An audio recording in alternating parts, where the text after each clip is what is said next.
Hello everybody, and welcome back to Land Between the Lakes. This is that 171,000 acre park that we were telling you guys about in the first part. In this part, we're going to be doing Central and South, and we're going to be doing an 1850s farm today. We're going to do some more trails. There's a bison place that we're going to look at, which is a conservation thing that you know we're really big into. This is also a place called Energy Lake. Figured it's a really good place to frame it. Over here, unlike the sunfish at the other lake that we were talking about in the first part, in this one there's black crappie and white crappie that you can catch. Now you do have to have a license when you fish here. Now the white crappie or the black crappie, they have to be 10-inch minimum size, and you could get up to 20. And this is also an Asian carp harvesting area. And in case you guys are not familiar with what an Asian carp is, it's an invader from Asia that has got into our waters, and we're constantly fighting to try and keep it from taking over the habitat of all the other things. Now we have a special guest with us today, and we will talk about her later. In the meantime, we're going to get ourselves together. We're going to, just have ourselves something to drink, sit down for a minute, and then we're going to get out there and we're going to show you what we got planned for you today. See you guys then. Bye now.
Hey everyone, check it out. We're about to check out the Bison Prairie in the central southern part of Land Between the Lakes.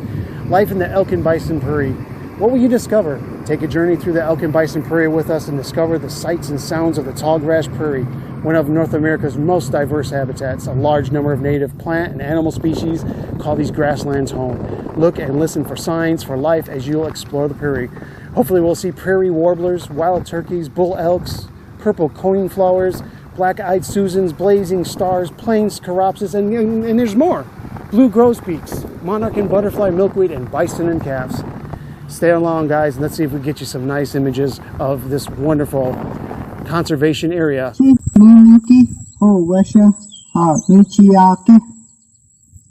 Great many berries, very good to eat. Every time we return to this hunting ground, I get a new food. I know the elders were right when they used fire to keep the grasslands open. Now the sun and the rain can nourish the earth to help the berries and the grasses grow. These plants bring the buffalo and elks to us for hunting. It is an important piece of the circle that helps us to live.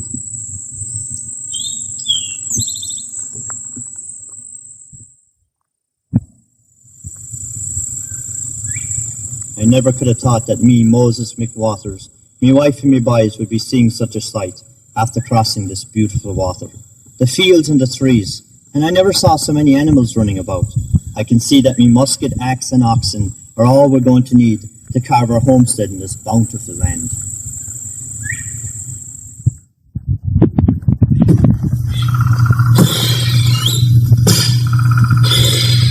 I picked me a good spot for my cabin down this valley. There's a spring and a grassy area just a short bit away from my planting. Not moving around like this anymore. Like I found it. Only thing is, there's not much big game around anymore, except for some deer.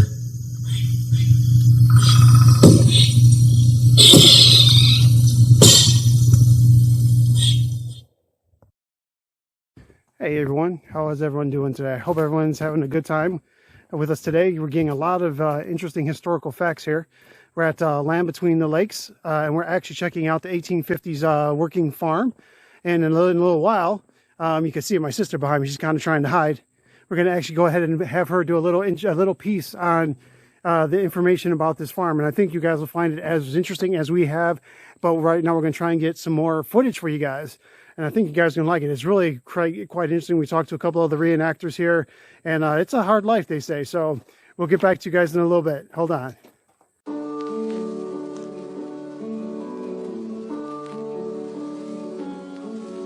So hard to see from the moment we arrive.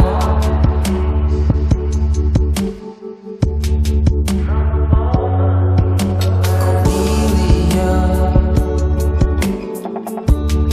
you are one who will survive.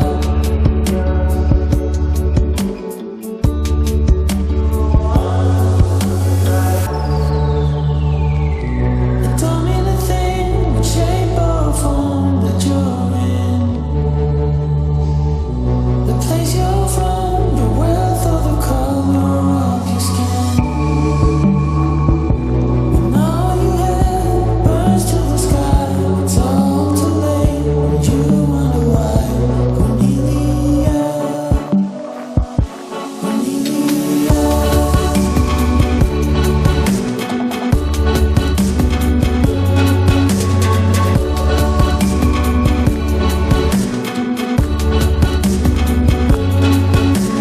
Time's been bad.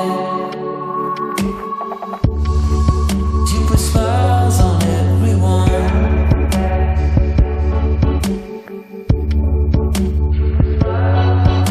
I think of you and of all that you have done.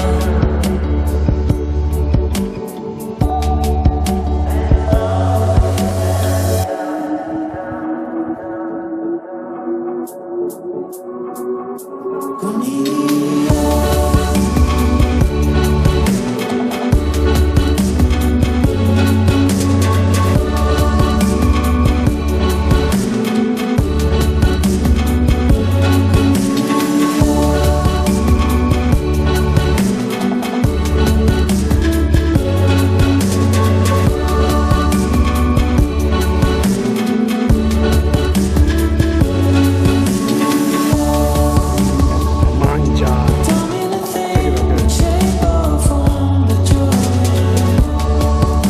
She really wouldn't be. Place you're from, Look at her, so interested in the color of your So they don't care. They feel that we're even here. Okay, I'll let them go. Welcome back, everybody. Guess where we're at now? We're at this beautiful 1850s farm. If you've seen all our footage so far on this is beautiful. All these buildings are handmade. They made everything here, horseshoes, and they did crops and everything here. But, you know, I digress, because the person who really has a lot to say about this would be our special guest that I told you about earlier, which unfortunately David kind of gave it away. But here she is, the one and only Melissa Sharp. Come on over, girl. Hey, you look familiar. Hey, how you doing? Well, I'm just, like Michael, I'm just so excited about coming. This is awesome. It's like we stepped back into time. I mean, it's awesome. This is an 1850s working farm still. Was 2 generations, but these farms were not here. They were moved from a 10-mile radius and all brought here so everyone can enjoy them. And now, do you remember back then, they had to use everything. They didn't have stores, they didn't have refrigerators, they didn't have anything. So they had to make everything, they had to cook everything. They used every part of the animal. I mean, and the only times that they had meat was like in November, was when they would smoke them because it's cold and it kept the meat cold. And then they would salt it so that it would stay fresh. And they cooked with those old stoves that took all day to cook. That's why it was so important to have farmers' wives, because they had to take care of all that. They would cook all day and clean all day while their husbands were out working the farm. But Yeah, that's just really fascinating. And the other nice thing about it is everything they did here, they made themselves. Yep. From the horseshoes to the sewing needles to the clothes, everything they made themselves. These places were very much self-sustaining, except when they had to go to market to make the money to keep this place running. and they did Well- a lot of trading between. Well, and there's one thing that I'd like to add is that we asked about this farm, and this farm actually wasn't a real farm. Basically, what they did is they went within a 10-mile radius of this area, and they bought different parts of buildings that fit the 1850s era, and they basically assembled it here, and they basically set it up as a working exhibit to how things worked in the 1850s. And so when you actually come here, they still literally do everything the old-fashioned way. When it comes to shearing sheep, when it comes to slaughtering the pigs or the turkeys. And the one thing that was really interesting is they do a lot of big tobacco farming here. And I guess that was a big thing in the South to begin with. But the most interesting thing is they export most of that tobacco to Europe because it's black tobacco, and I guess Europe is a really big fan of it. Ain't that crazy, guys? And the coolest thing about it is a lot of people that work around here are in period costumes. So you kind of see how they used to do things way back when, and they kind of show us, and we got some really interesting information from a lot of the guides that are here. Anyway, guys, I hope you loved this section as much as we did. We're going to take off right now, but I hope you loved this just like we did. Oh, wait. We got some company. Oh, we do. Hey, looky there. Hey there, little fellas. It looks like they were sheared already. See, guys? See how clean they look? Speaking of animals, on the Yeah. farm, they raise a variety of the different animals. The breeds are heritage animals that would be considered endangered or threatened due to their declining numbers. So they try to keep these animals safe so that they're not declining and they don't become endangered. Yeah, and you'll find a lot of rare species here too that Yes, a that lot you of actually rare won't species find from a anywhere long time else. ago. Heirloom. Yeah. they call 'em. Okay, guys, see you in the next section. I'm feeling myself. Bloopers. Hold on.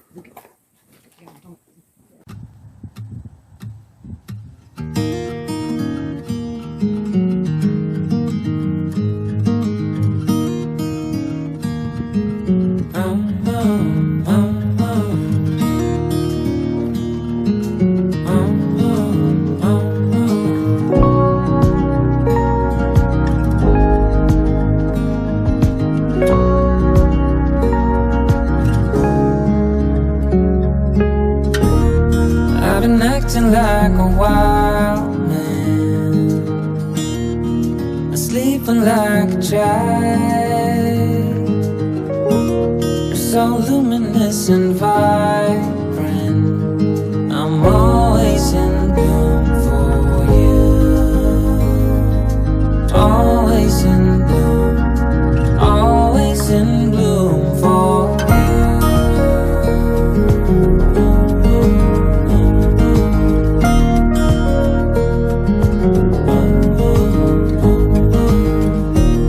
so many times I've stranded, a castaway on unknown shore, although a stranger in this continent. I'm always in bloom for you. Always in bloom. Always. How are you doing today? You sticking with us? Did you see the planetarium? Did you see the bison stuff that we did? I hope so. Hope you're sticking around with us. We also went to the 1850s farm, and we're going to have some pictures and some historical facts about that in a little while too. Also, we are on a trail here called what is it called, Mike? The Cedar Hardwood Trail. the Cedar Hardwood Trail. We're taking this leg from the planetarium, which is the trailhead, and we're taking it up to Fenton.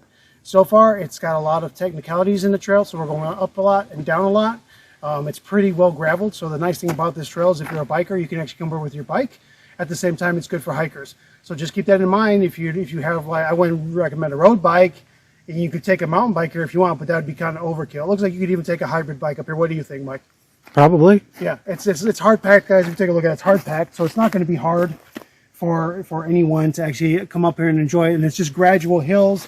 So I think that's something that you'd be interested in coming here too. And again, this is Land Between the Lakes. This is the central southern part of the trail that we're on right now.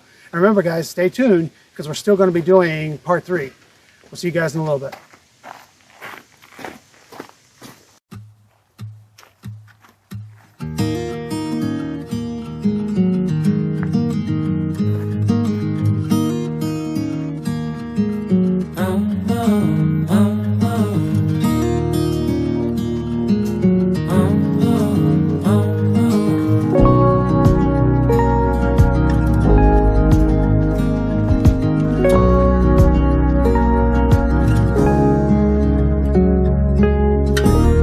I've been acting like a wild man.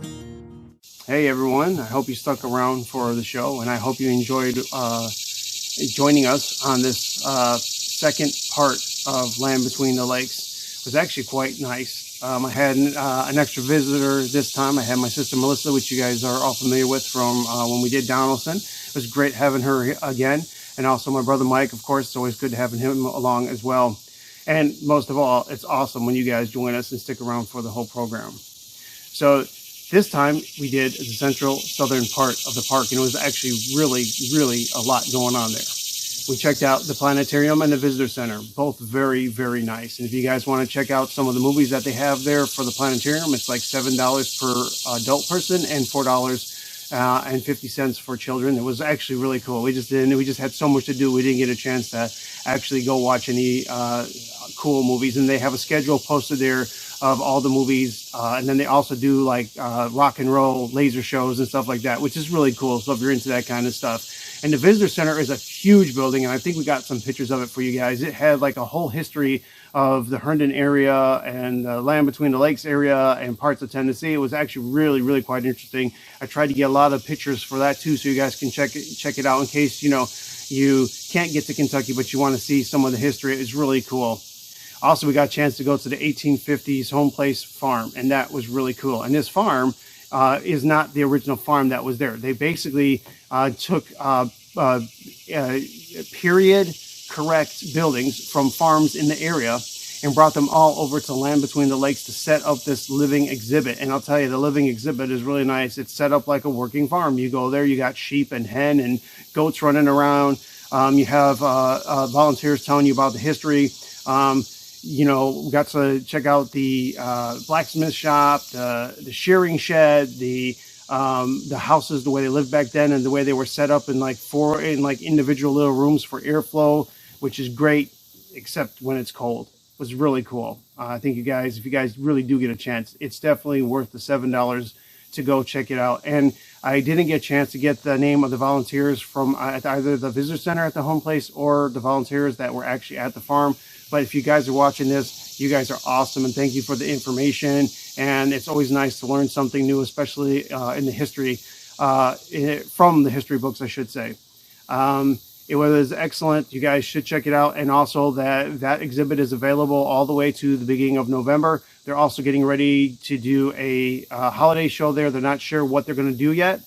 But if you want to go there, they said last year they had some Amish folks there selling some of their wares, and they had like period correct, I guess, holiday decorations and everything. Was really cool. We also got a chance to go to the range, the bison range. Unfortunately, it was really hot, and so we really didn't get a chance to really see any of the bison, but I think they're smart enough to know it was too hot, and they're all probably near the water puddles or in the trees somewhere staying cool, because I know that's what I would have done, because it got pretty warm there. We did get some pictures of some of the plaques that they have there, because there's some spots when you get to the bison range where you could pull over to the side and take a look at some of the history. So again, it's worth checking out, and you guys, I think, will really enjoy it.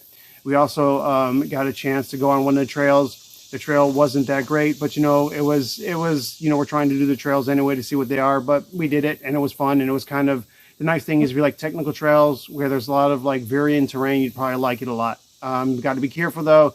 The signage isn't that great, but you know, it is what it is. Overall though, it was really good. You know, definitely it's worth going there to camp. And again, I said before, they have backwoods camping there. So you can basically go there, pay like a permit fee for several days and just basically park and camp anywhere you want, anywhere in the Land Between the Lakes, which is really cool. You know, and like I said, we got to talk, we learned some more history of the Kentucky-Tennessee area, which is really great. So it's definitely worth a visit to the visitor centers there. They're definitely worth it. Plus they have a nice little gift shop that you can go there. Anyways, I really hope you enjoyed part 2 of our Land Between the Lakes series, and I hope you'll stick around for part 3. Part 3 is going to be way different than what we normally do.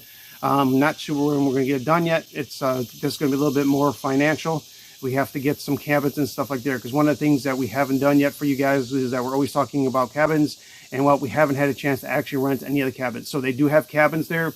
They have cabins as low as $50 a month for 4 people, or 75. Let me correct myself. Not $50 a month, but $50 a night for 4 people, or you can do $75 for a 8-person cabin. And the way it is, it's 4 bunk beds. They don't have facilities in the cabins, but they do have air conditioning, and they do have a fire ring outside, and then they have actual camping facilities where you can go use the washroom or take a shower if you want to. That's how we're going to try and hopefully end the series in the northern part of the Land Between the Lakes. And we're actually going to try and hit the long trailer. There's a big trailer that's 14 miles. Hopefully it's a little bit more interesting than the trail we did in part 2.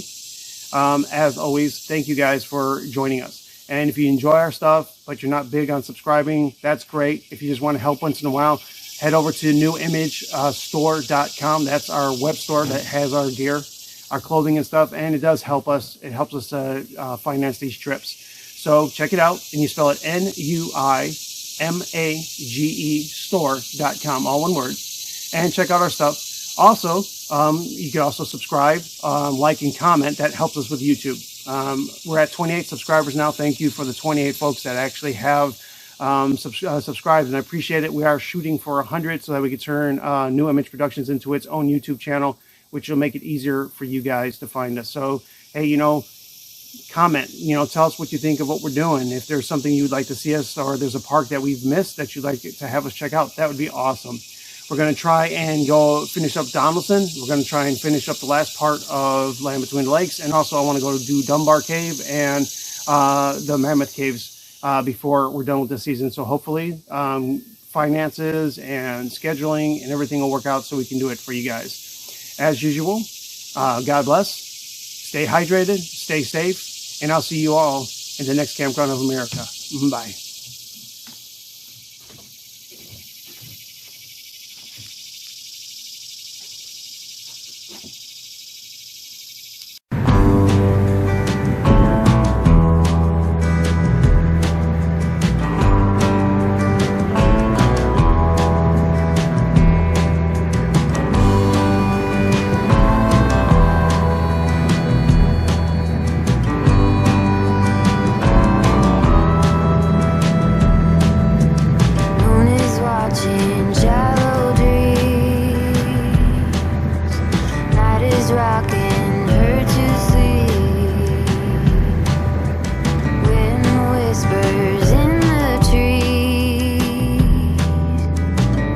Secrets are hard to keep.